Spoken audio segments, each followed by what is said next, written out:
Hi everybody. Grab your knitting,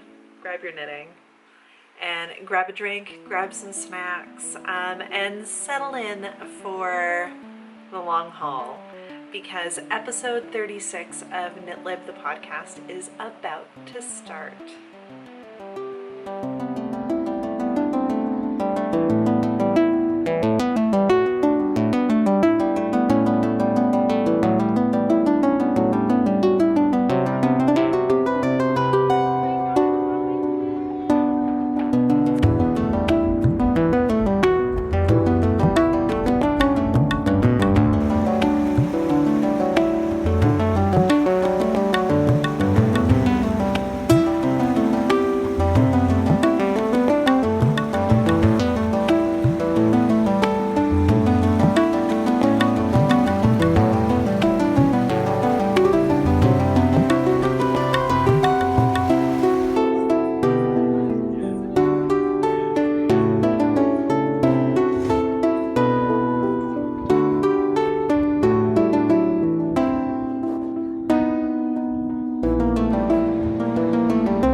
Hi everybody, my name is Susan and welcome to KNITLIB, the podcast.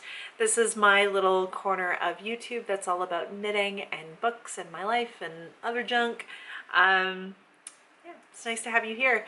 As always, I'm coming to you from my cozy little art-filled condo that I share with my husband Ryan.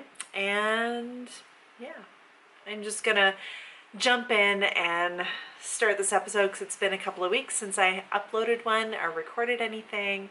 I will apologize in advance. There's been a thunderstorm rolling through and I do have my patio door open to let a little bit of breeze try to come through because it's been so hot here lately. So if there's a little bit of ambient noise, I apologize for that. Anywho, right at the top, I want to welcome any new viewers. Welcome. It's so great to have you here. If you're a returning viewer, thank you for coming back. And yeah, yes, last episode, episode 35, was a bit of a doozy of an episode if you haven't watched it. I want to, without going into a whole lot where I'm going to become a giant soppy mess, I want to thank you all for all of the kind messages that you've sent me, the comments that you left on that video, messages I received on Instagram about the passing of our cat, Ramon. Yeah, it really meant a lot to me, and it meant a lot to Ryan. I read out every one to him, and yeah, things are going really well now. Yeah, we're getting back into the swing of stuff, and life is kind of halfway returning to normal. So today, yeah, I just wanted to thank you guys all for the kindness that you showed us. It really meant a lot. Okay, enough about that. I want to tell you about some administrative stuff. We do have the warm weather KAL that is currently happening over on Instagram. It's pretty active. I encourage you to check it out. It's hashtag warmweatherKAL. And every entry that you use with the warm weather KAL is an entry and a chance to win a prize at the end of the summer. So for more information about that, you can check out the show notes below, and there's a link to a page on my blog that's all about that. So I think that's all I want to say about that. But we're going to get into the knitting, because I do have some knitting and some making to share with you. And first, I want to talk about what I'm wearing, because I don't know if I actually talked... Did I show this as a finished object? I'm not even sure if I did when I finished it.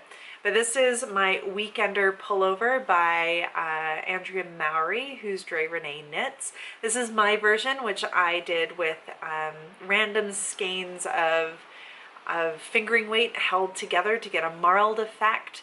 And I knit mine kind of striping and cropped. So I'll just stand up so you can see.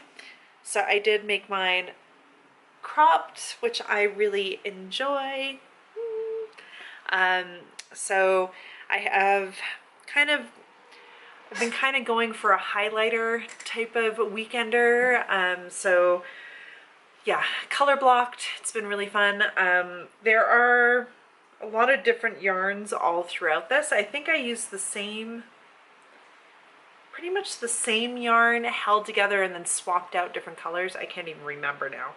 And it's a really great pattern. If you're looking for a really nice boxy, oversized pullover pattern that for some reason seems a little bit more enjoyable to knit to me than the boxy.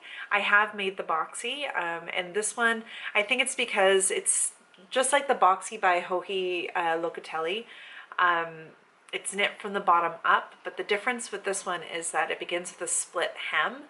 So you get this really nice asymmetrical split, high-low split hem, and it is knit in the round, inside out, so that you're not purling the entire time, but the right side of the fabric is the wrong side of the stockinette, and then there's a slip stitch that goes up.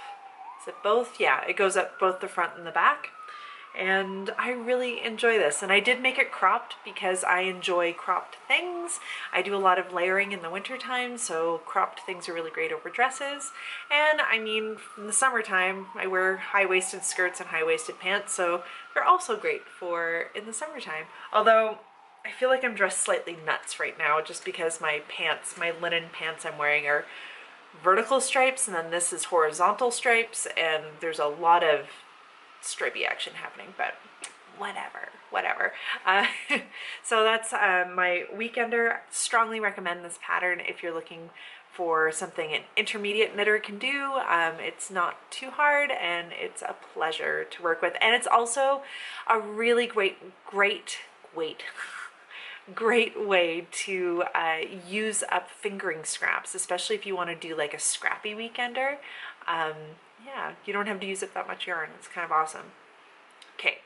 So that's what I'm wearing. I'm gonna share some things I'm currently knitting on. So the first thing I did show last week, I had a FO, or like a half FO, half finished object, and that is my Vanilla Socks. Thunder. I'm sure you heard that. I mean, it's not really raining out anymore, but there's still lots of thunder. Anyway, persevere. We're just gonna keep going. So this is a vanilla sock, cuff down with a heel flap and gusset, knit with Olann sock in the colorway Jinx. I love this yarn. It's been such a nice yarn to work with. I'm in love with it, and this fits really great. I have the second sock is almost done, and let me pull it out of my little sock knitting bag. I have this like cute little sock knitting pouch that kind of goes around your wrist and is really great for knitting and walking, or knitting and standing, or doing like what I've been doing a lot of lately, is volunteering for an art event that's happening in Calgary right now, called Rec City. And so I've been sitting in the gallery kind of counting people as they come in and like talking to people about the art and everything. And there's a lot of downtime, so I've been bringing my knitting, which has been really great. So and I like these things because this style of bag, because you can wear it around your wrists, so you can walk around, and it's pretty good. So I have, this is the second sock. It's like 3/4 of the way done. I'm almost to the ball of my foot on this one. I'm gonna put this on a sock blocker. If I knew how sock blockers worked. Okay. There we go. So here it is on the sock blocker, and again I am going top down. I have a 2x2 rib, and I used a old Norwegian cast on because I am using 9-inch circular needles. I'm using little tiny needles. They're Chiaogu interchangeable mini sock needles, which I really love because I use two different, oh my god, jeez, there's so many sirens. It's kind of a little bit reminiscent of when my dear cat Ramon was alive, and he would often interrupt the podcast with his meowing and his chatting. Now it's just sirens outside.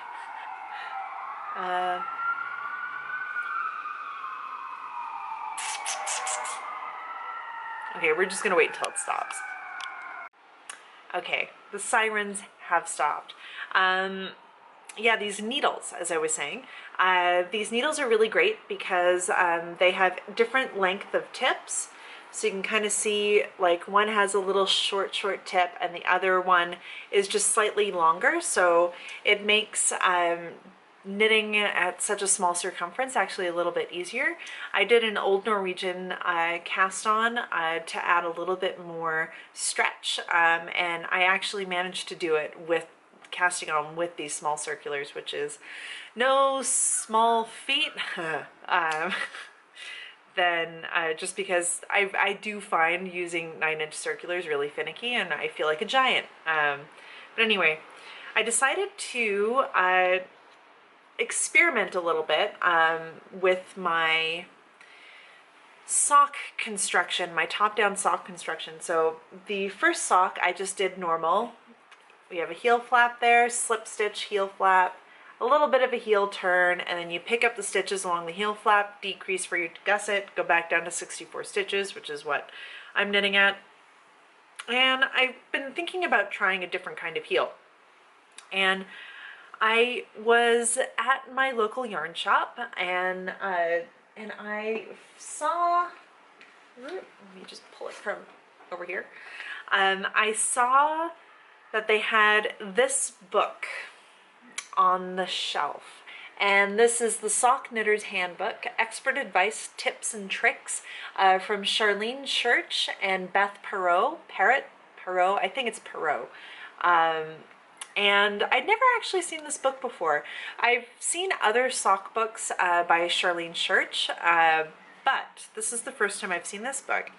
And it's kind of amazing because it shows, let me see at the beginning here. It's basically everything you need to know to knit basic socks. And so it breaks down sock construction with the different types of heels, different types of gussets, different toes. They have different methods for casting on for different cuffs. If you're doing top down, the same with different kinds of toes and what different kinds of heels look like. It's basically like it's probably one of the more comprehensive sock books that I've seen in a long time. And I swiped up a copy because they had a version of a sock heel in here that I really wanted to try, and it's called the Strong Sock, the Strong Heel rather. Ooh, thunder. So this is the Strong Heel, and you can see that it's the cool thing about this heel is that it comes to the heel, the bottom part of the heel is fairly long, and it comes to a point, there is no, it does do that 90-degree turn, but you basically increase a bunch to create the gusset, and then you work short rows, eating up those extra stitches in order to get back down to your, 64 stitches type of thing. And that's what creates the little bottom part of the heel right there. It's pretty handy, I have to say. So I decided to give it a go, and this is the result. So I don't know if you can kind of see, right here we have the gusset increases all along,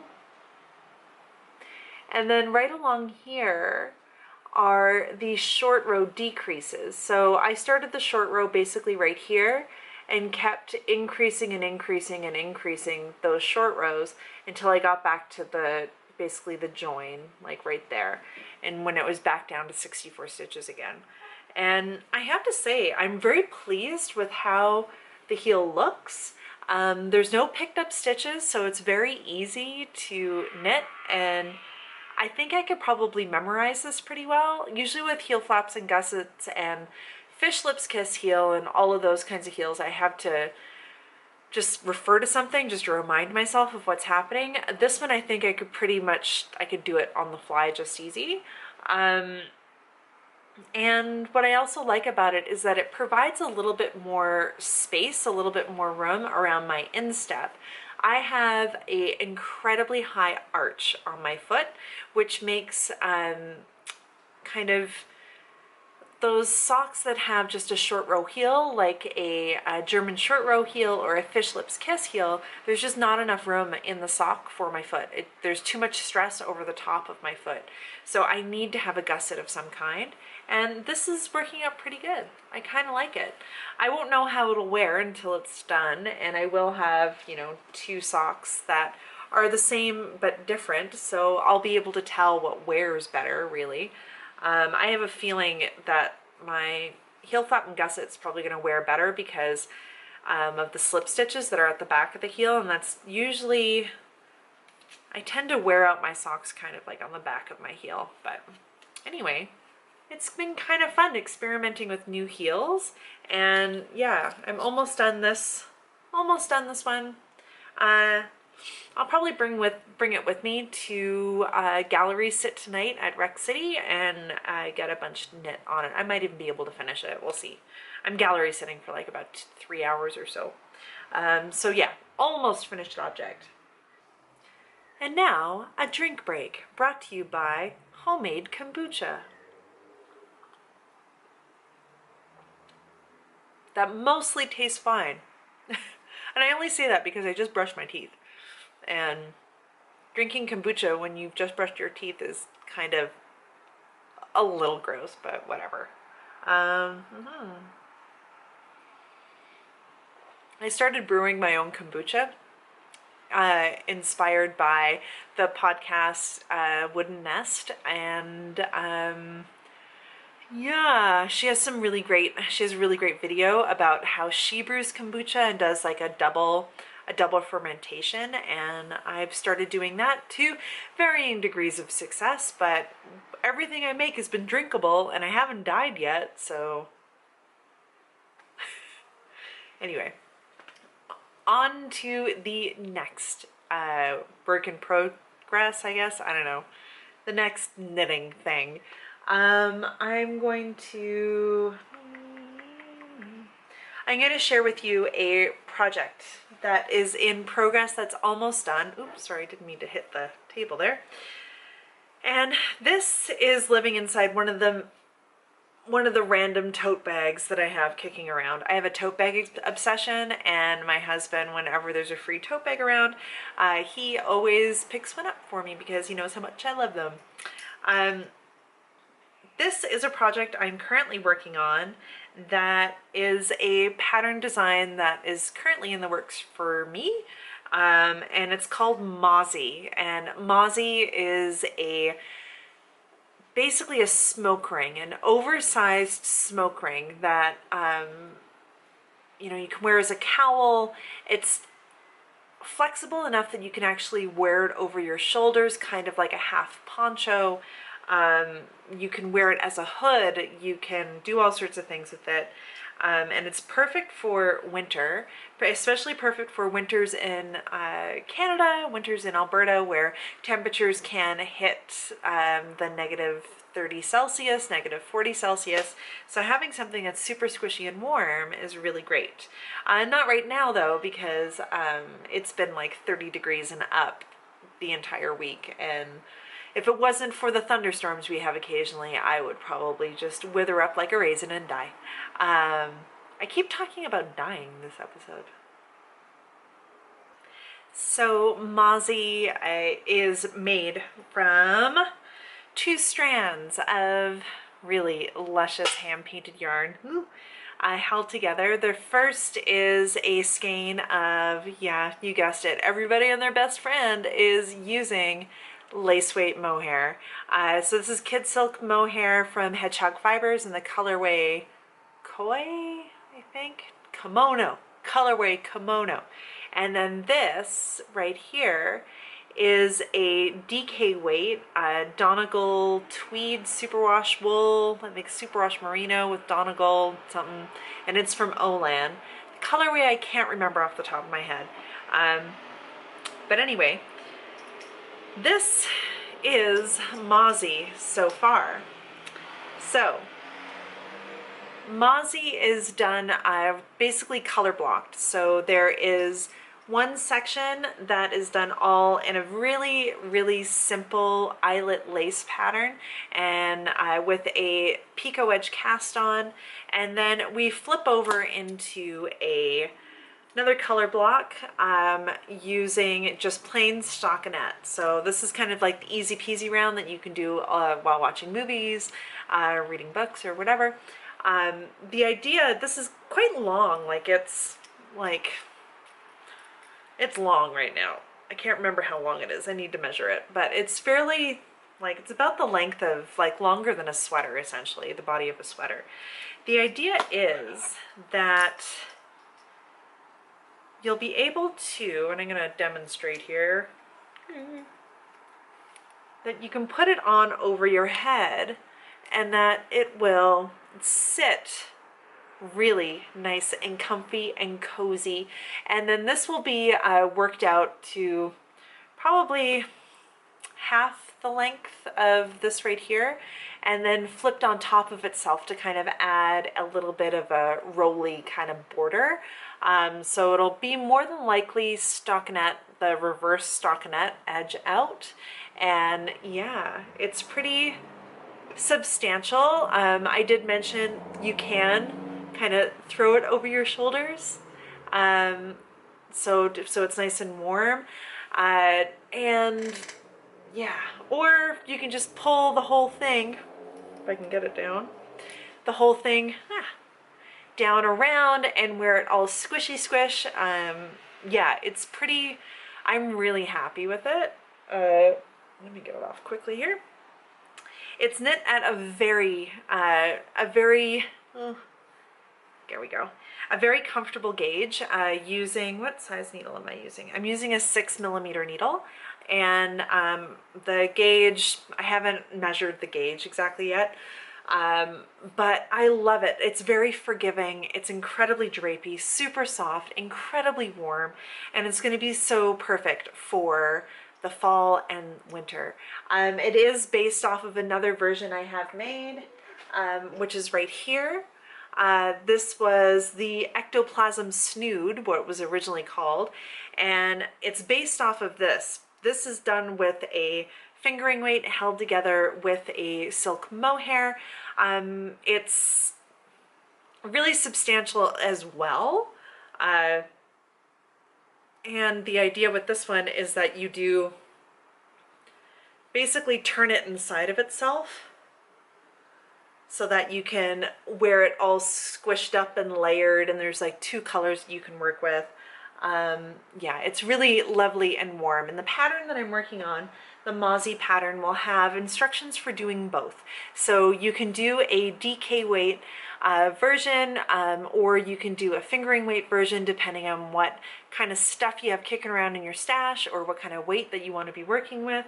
I'm really loving the DK weight version just because of the bigger needle size. I've been having, as I've talked lots of times before, problems with my hands. I have arthritis and other weird things happening in my thumb, and I found that using knitting at a larger gauge with bigger needles is nicer on my hands. So yeah, I'm really loving how fast that the DK weight is coming together because it's knit at such a forgiving, not a forgiving, well, it is really forgiving, but such a comfortable gauge. Like, how often do you knit something with like a 6mm needle, or like not often. We're all like in fingering weight or worsted weight land, right? So to knit something, it's at 6mm, or maybe 6mm needle, probably at 3.5 stitches to the inch type of deal. Like, it's not often that we get to do that when it's not like something super bulky. So that's being worked on. I'm hoping to have the pattern written up mostly and available for test knitters soon. So my intent for the month of August is actually to get a lot of that stuff done. And so if you keep an eye out, watch this space, follow me on Instagram. Follow me on Instagram, I think, is the best place to find out updates if I'm looking for. There will be an opportunity to knit the pattern, so not like getting test knitters, yeah, but also I want some folks to knit the pattern, so there are some versions of it up on Ravelry before I actually go and make the pattern live. So if this is something you'd be interested in, if you're looking for something squishy to wear this winter, and you have yarn kicking around, and maybe you've always wanted to try knitting with silk mohair but don't want to commit to buying a sweater's quantity of silk mohair because that shiz is expensive. Like, it's expensive. So if you don't want to commit that much to your silk mohair, I will tell you that both of those versions only require 1 skein per color of silk mohair. So each only take 2 skeins of silk mohair, as opposed to a sweater, which will probably take like 4. Yeah, so, and I mean, if you don't know if you're gonna like wear a silk mohair sweater like all the time, because those things are also warm too. They're really warm. Yeah, maybe the Mauzy smoke ring is what you need. So yeah, keep an eye out. I'll be looking for test knitters probably, and there'll be an opportunity for you to sign up and get the pattern for free to try out. Yeah. So that's in the works. Other things that aren't socks, or things that I've been working on forever but have been kind of slightly avoiding, mostly because the needle gauge or the gauge of the knitting is small enough now that it's actually aggravating my hand again, so I haven't been working on it. But the latest thing I've been working on is something with my hand spun. So last episode I talked about some hand spun that I had finished for the Tour de Fleece, and I got back into hand spinning. I showed oh right, I I showed you the finished skeins. I hadn't set the twist on them yet, but I thought I would show you the twist has been set. They've been washed, they've been dried, and this is one skein here.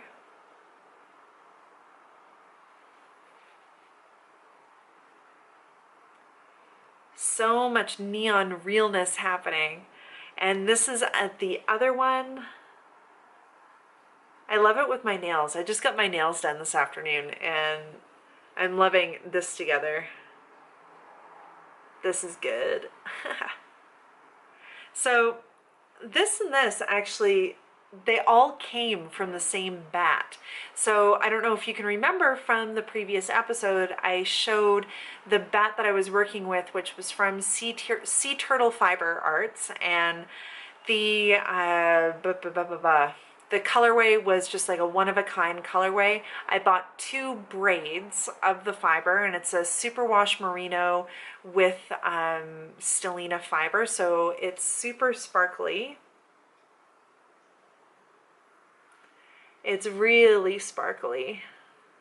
And the braids were dyed kind of in a rainbow, a little bit of a gradient that went from, you know, this purple to a bright, bright orange, almost yellow, and I loved it. And so I spun up both and then I applied them together, and I ended up with, I can't remember how many yards. I think I ended up with plied, so this is 2-ply. I ended up with about 400 yards, about that, which is not bad. Like, it was just over 400 yards. And I'm pretty pleased with it. And I've been trying to decide what to do with it. I thought maybe I should knit a sweater, I don't know. But now I've decided I'm going to knit a hat because I have other sweater ideas in mind, and really, I don't need all the sweaters. I need more hats, really, because I haven't knit any hats in a couple of years now, and now that my hair is back to being like, you know, little pixie cut, a lot of the hats that I have are way too big because I have a significantly less amount of hair than I did a year ago. So a lot of the hats that I had were meant for when my hair was really gigantic, and now it's like I found I need to get a new helmet because my bike helmet doesn't fit anymore, which is really, yeah, that's what happens, people, when you have a lot of hair. So these 2 skeins, I haven't decided what they're destined for yet, but I had a 3rd skein that I have already started making into a hat. So ignore the hilarious cake that I'm about to show you. It's on a woolly-gig, so one of those spinning spool things for cakes. I had unraveled this already, and when I stuck the cake onto the woolly-gig, the whole inside of it popped up, so it looks kind of ridiculous. But yeah, woolly-gigs are really awesome. I think you can get them in different places. These ones are handmade in Calgary, and they sell them at my local yarn shop, Stash, and I really like them. They're really handy for cakes and balls that you're pulling from the outside. They're great. So this, I already mostly knit up a hat already with it. And when I put it on my head last night, and I will kind of show evidence of that right now, I realized it was a little bit big. It's been a long time since I've knit a hat, and I don't tend to follow patterns when I knit hats. I just kind of roughly figure out my gauge in the round, and then I measure my head, and then I do a bit of math and then go for it. And I really nailed it. I nailed it as in like Netflix baking show, nailed it. It didn't really, it was like I could fit 2 heads inside of it. It was pretty bad. So I ripped the whole thing out, and then I cast on again for it. I went down a needle size, so before I was using a 4.5mm needle, it was way too big. I think I cast on like 98 stitches, maybe 100, and it was just too big. So now I have gone down to a 4mm, and I've cast on 92 stitches. I think 92, or maybe it might be 88. But so I think this is already looking better because I don't want to have a ton of positive ease on this hat. I want it to be a little bit slouchy. I'm starting off, you can see a little bit. Let's see if we can see. It's like having a tricky time focusing. There we go. So I'm doing a 1x1 rib, and I'm going to do a 1x1 rib just maybe for 1.5 inches, I'm thinking.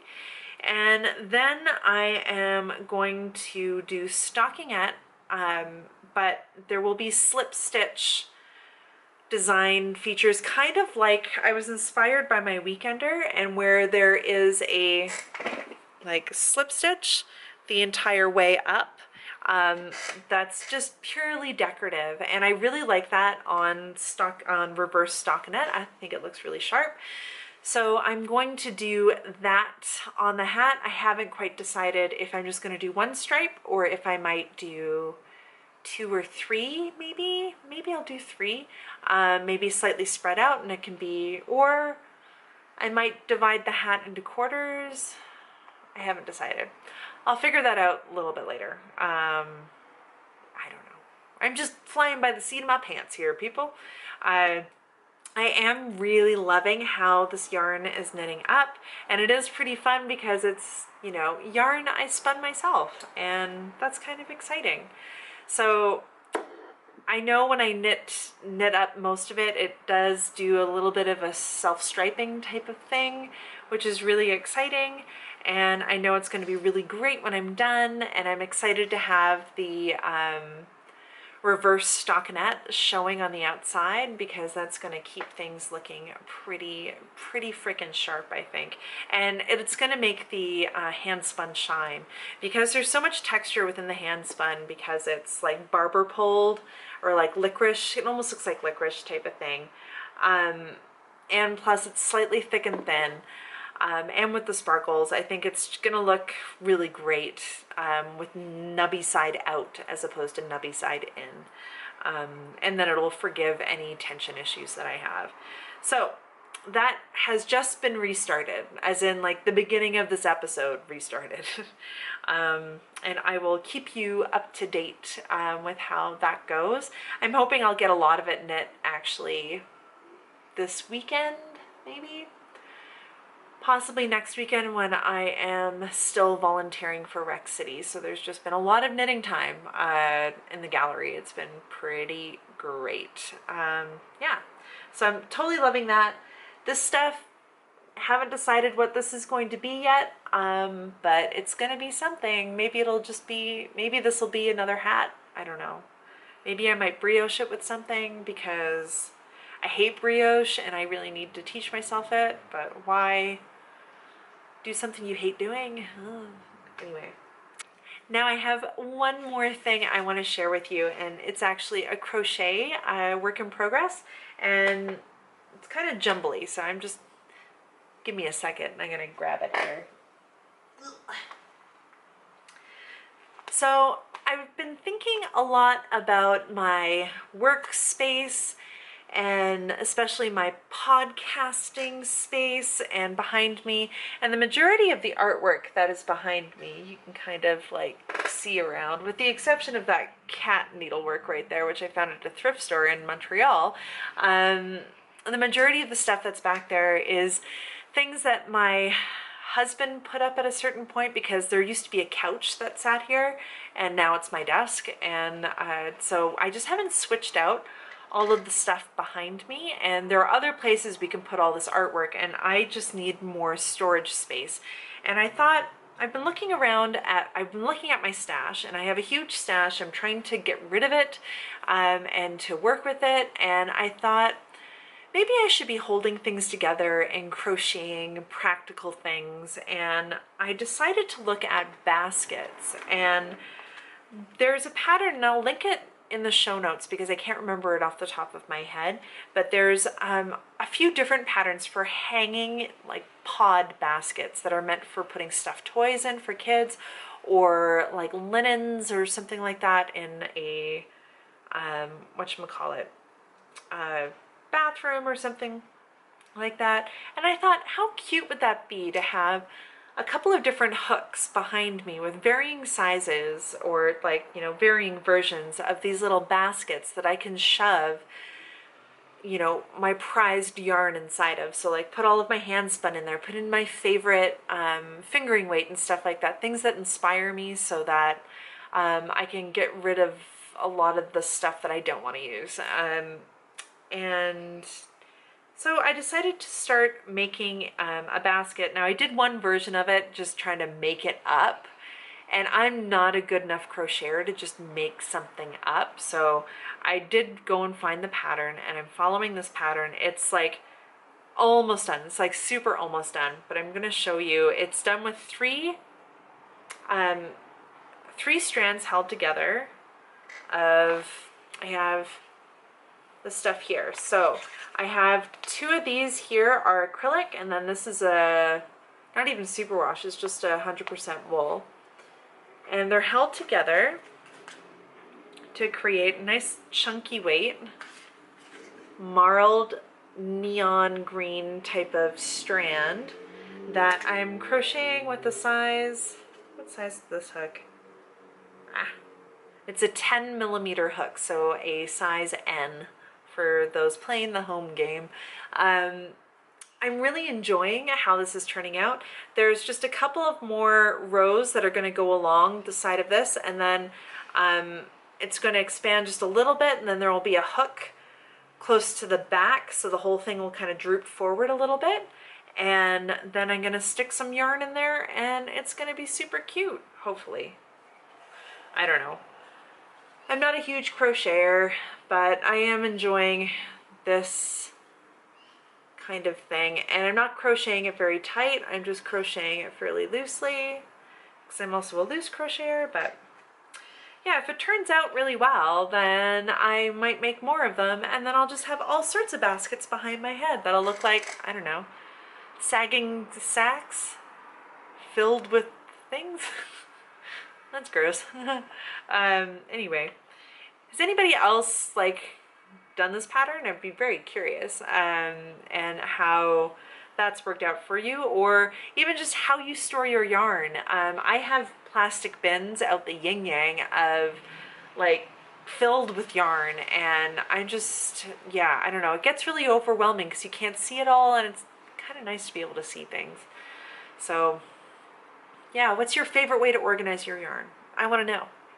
Let me know in the comments. Let me know. So yes, crochet, almost done. Hopefully by the next time I record, there might be something like that hanging behind me. We'll see. All right. And now I want to share a book with you. It's been a little while since I've shared a book. Last week I talked about some of the books I was listening to, and excuse me, and I did finish Neil Gaiman's The Graveyard Book, and it was fantastic. The audiobook is splendid, and if you're looking for a creepy, slightly sinister, older kid book to listen to, I would probably recommend it for mature 10-year-olds and up, maybe, because there's talk about murder in it, and so I would have been fine with that when I was 10, but use your discretion. So I thought I would share a kid's book with you, and this is one I haven't tried using it in my library work, my library life yet, but because I literally just found it on the shelf, and it's brand spanking new, and it's from an author named Willems. And those that run the kid literature circuit, whether you have kids, you're an educator, you're a librarian, whether you just love kids books, you probably know Willems. Willems is American, I'm fairly certain. Let me see. Yeah. And he lives in Massachusetts, and he's written a lot of different books. So he's probably most known, became really popular, I guess, for his Don't Let the Pigeon Drive the Bus books. which there are like apps made of those books, which are really cool. He also wrote an easy reader series that are kind of set up a bit like a graphic novel, like a comic type of deal, called Elephant and Piggy, and those ones are a riot. And he also has some other books too, other picture books. One is about going to the bathroom. I can't remember. It's like going to pee. It's like a potty training one. There's another one about manners and how to say please.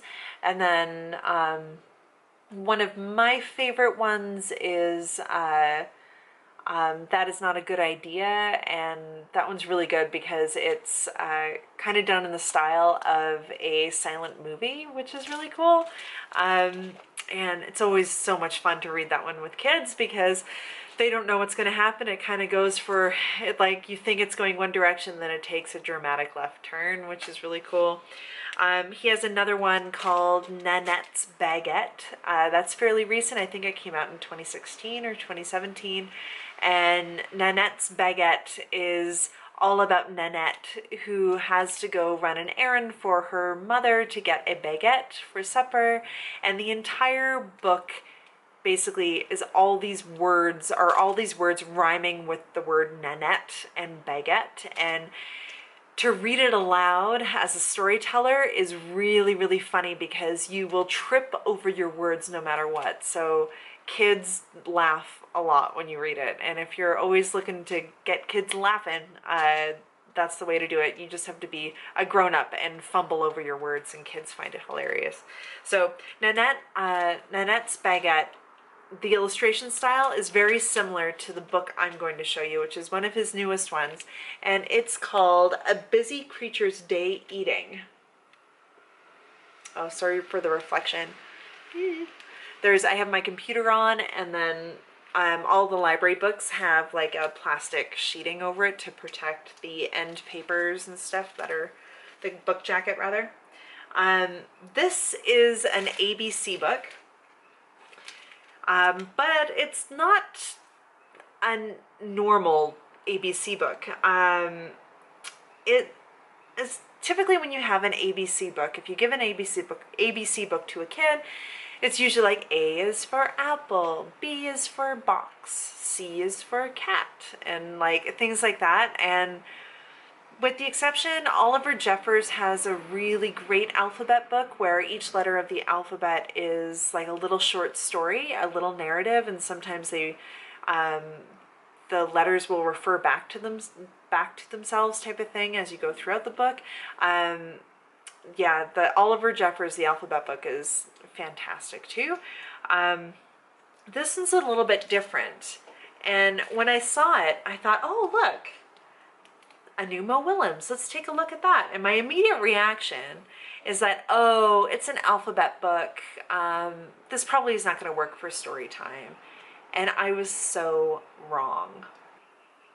This book actually has a narrative that goes through it, which is very unusual for an alphabet book.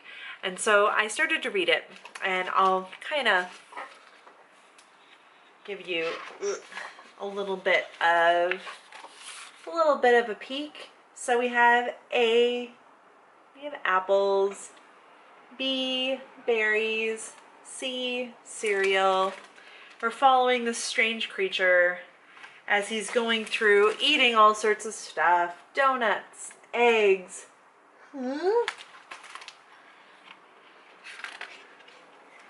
F is for furniture. So you're kind of getting the bit of the idea here. So it gets even more and more ridiculous each page. He's eating, this creature is eating so many different things until eventually he gets to the letter O, and O, and so he's not feeling that great. We go through the letter P. P is for potty. And then the rest of the alphabet is him basically trying to rectify his upset stomach. So, you know, Q is for queasy. S is for saltines. I mean, how many of us have been in this situation? And then you have V is for vomit. Poor dude. I'm not going to tell you how the book ends, but it's pretty great. I would recommend this book definitely for preschoolers, just because it has a funny, like, body functions are always super funny, and it's the same with like preschool. I'd say like preschool to grade 1, because when you start reading it, it almost seems like it's like a baby book, and so some of those kids that don't want to read baby things anymore might be a little bit turned off at first, but then it takes, again, one of those fun left turns and is quite funny. So yeah, the brand new Willems book, totally recommend it. If you have kids in your life that are grade 1, like maybe like 4 years to grade 1 age, 4 to 6 type of thing, that's the age range that I would suggest for this book. So check it out. Check out your local library, see if they have it. Otherwise, go to your book retailers, whatever they may be. Yeah, strongly recommend. So that brings me to the end of this episode. It's been like short and sweet, I think. I have to kind of get my shiz in gear for going to volunteer a little bit later, because it is sort of mid-afternoon now on a Thursday. This weekend is a long weekend here in Alberta, and in much of Canada, I believe it's a long weekend. So this is the first weekend in August. And Ryan and I are taking a road trip to Edmonton, which will be really fun. And we've never actually been to Edmonton before, which is kind of ridiculous, because Edmonton is the province's capital, and it's like the next biggest city aside from Calgary.